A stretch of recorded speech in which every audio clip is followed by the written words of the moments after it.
Everyone, welcome back to my channel. ఎవరైనా మన ఛానల్ని కొత్తగా చూస్తున్నట్లయితే సబ్స్క్రైబ్ చేసుకోండి. ఈ వీడియో నచ్చినట్లయితే ఎలా ఉంది అనేది లాస్ట్లో నాకు కామెంట్ చేయండి. సో ఇప్పుడైతే వీడియోలోకి వెళ్ళిపోదాం. ఏం చెప్దాము అని అనుకుంటున్నాను ఈ వీడియోలో అంటే, నేను కోకోనట్ ఆయిల్ ప్రిపేర్ చేద్దామని ఫిక్స్ అయ్యాను. చాలా రోజుల నుంచి అనుకుంటున్నాను, బట్ నాకు కుదరలేదు. ఈరోజు ఎలా అయినా చేసేయాలి అని ఫిక్స్ అయ్యి స్టార్ట్ చేశాను. అయితే ఫస్ట్ ఒక కొబ్బరికాయ ఫుల్గా తీసుకున్నాను. ఇంకా చిన్న ముక్క ఒకటి ఉంది, అంటే మిగతా చిన్న ముక్క నేను తినేసాను. సో ఇంకొక చిన్న ముక్కని ఆ ఫుల్ కొబ్బరికాయని మొత్తం నేను కట్ చేసుకుంటున్నా పీసెస్ కింద. అవి కట్ చేసినప్పుడు నా పాటలు చూడాలి. అసలు ఏదో చేసేద్దామని స్టార్ట్ చేశాను, కానీ అమ్మ బాబోయ్ చాలా విసిగించేసిందండి బాబు ఆ కొబ్బరికాయ నన్ను. అందుకనేనేమో ఇంట్లో అప్పుడప్పుడు అమ్మకి పనుల్లో హెల్ప్ చేస్తే సడన్గా ఇలాంటి పనులు చేయాల్సి వచ్చినప్పుడు మనకు కష్టంగా అనిపించదు. సో ఈ వీడియో ద్వారా ఒక పాయింట్ నేర్చుకున్నాను. మీరు ఎవరైనా ఇంతే కష్టంగా ఫీల్ అయితే మీరు కూడా ఇలా ట్రై చేయండి, మీ మదర్స్కి హెల్ప్ చేయండి. సో దానివల్ల మీకు హెల్ప్ అవుతుంది. అది అలా ఒలిచి నా సహనం నశించిపోయి విసిగిపోయి దాన్ని నేలకేసి ఒక 2 గట్టిగా పీకితే వచ్చేసిన తర్వాత ఇంకా మొత్తం పీసెస్ అన్నీ నీట్గా కట్ చేసేసుకొని ఆ బౌల్లో వేసేసుకున్నాను. తర్వాత ప్రాసెస్ ఏంటో చూడండి. మనం మన చేతులతో ప్రిపేర్ చేసుకున్నది ఏదైనా అది చాలా స్పెషల్గా అనిపిస్తుంది. అండ్ నాకు ఎందుకో దీనివల్ల మంచి రిజల్టే ఉంటుంది అని అనిపించింది. ఎందుకంటే ఇందులో ఎలాంటి ప్రిజర్వేటివ్స్ కానీ లేకపోతే ఎలాంటి కెమికల్స్ కానీ మనం యూస్ చేయం. జస్ట్ కోకోనట్నే మనంతట మనమే దాన్ని ప్రిపేర్ చేసుకుంటున్నాం కాబట్టి మంచి రిజల్టే ఉంటుంది అనే ఒపీనియన్తో నేను స్టార్ట్ చేశాను. దీని రిజల్ట్ ఎలా ఉంది అనేది కూడా నేను తర్వాత షేర్ చేస్తాను. అలా పీసెస్ కింద కట్ చేసేసుకున్న తర్వాత ఒక మిక్సీ జార్లోకి తీసేసుకున్నాను. మరి వాటిని మిక్సీ చేసేయాలి కదా, సో అందుకని మిక్సీ జార్లోకి తీసుకొని నేనైతే కొంచెం వాటర్ యాడ్ చేశాను. కొంచెం వాటర్ యాడ్ చేసి మిక్స్ చేసేసాను. అలా మిక్స్ చేసేసిన దాన్ని ఒక గిన్నె తీసుకొని దానిలోకి వడపోస్తాను అన్నమాట.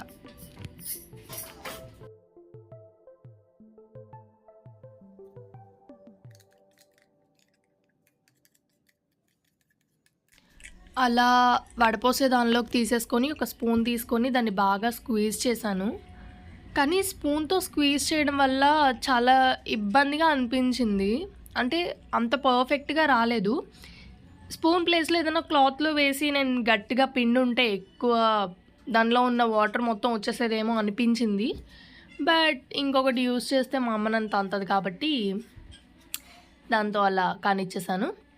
అన్నొచ్చినాయి. అంతా కష్టపడి అంత స్ట్రెస్ చేసి స్క్వీజ్ చేస్తే వేస్ట్ చూడండి ఎంత వచ్చిందో. పాలు చూడండి ఎన్ని తక్కువ వచ్చినాయో. ఏం చేస్తాం, అంతే. సో అలా వచ్చిన పాలని నేను ఓవర్ నైట్ ఫ్రిడ్జ్లో ఉంచేసాను. ఫ్రిడ్జ్లో అంటే ఫ్రీజర్లో పెట్టేశాను. నేను చేసిన మిస్టేక్ ఏంటి అంటే 2-3 అవర్స్ పెడితే సరిపోతుందంట. నేను ఓవర్ నైట్ పెట్టేయడం వల్ల అనుకుంటా కింద ఉన్న వాటర్ పైన ఉన్న పాలు 2 గడ్డగట్టేసినాయి.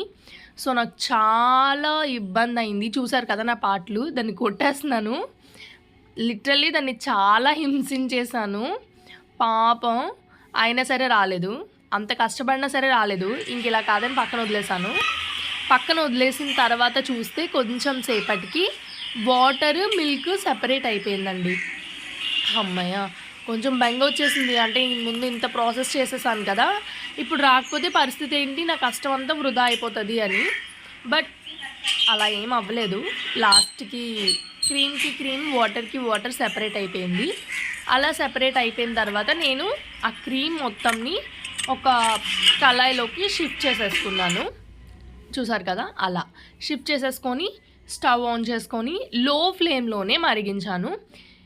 దాని దగ్గరే కూర్చొని ఉండాలండి, అలా కలుపుతూ ఉండాలి, లేకపోతే అడుగు అంటేస్తుంది. అంటే ఫైనల్గా అలా అడుగు అంటుతుంది, కానీ ఎక్కువ అంటేస్తుంది. సో దాని దగ్గరే కూర్చొని అలా స్టీర్ చేస్తూ చేస్తూ చేస్తూ ఉండగా కొంచెం సేపటికి ఆయిల్ అయితే దిగింది.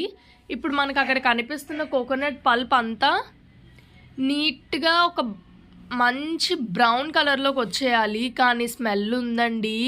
అబ్బబ్బబ్బా! ఏముందండి బాబు అసలు. చాలా బావుంది స్మెల్ అయితే.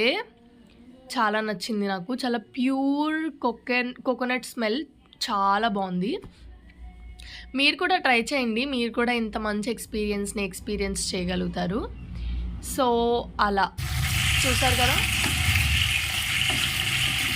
అలా మొత్తం కలుపుతూ ఉండగా నా కష్టానికి ఫలితం లాస్ట్‌లో వచ్చేసింది. మొత్తం నేను చేసిన దానికి నాకొక 2 టైమ్స్‌కి వచ్చేస్తుంది ఈ ఆయిల్. ఎందుకంటే ఇందులో నేను ఇంకా ఎక్స్‌ట్రా యాడ్ చేస్తాను కాబట్టి నాకొక 2 టైమ్స్‌కి వచ్చేస్తుంది. స్మెల్ అయితే చాలా బావుంది. నాకైతే రిజల్ట్ నచ్చింది. నేనైతే దీన్ని మళ్ళీ ట్రై చేయాలనుకుంటున్నాను. నెక్స్ట్ టైమ్ నుంచి మా ఇంట్లో ఎప్పుడు కొబ్బరి చిప్పలు దొరికేసినా దాంతో నేను ఆయిల్ ప్రిపేర్ చేసేసుకుంటాను. మీకెలా అనిపించింది? మీకు నచ్చినట్లయితే మీరు కూడా ఒకసారి ట్రై చేసి చూడండి. డెఫినెట్‌గా మంచి రిజల్ట్స్ చూస్తారు. Trust me. And thank you for watching.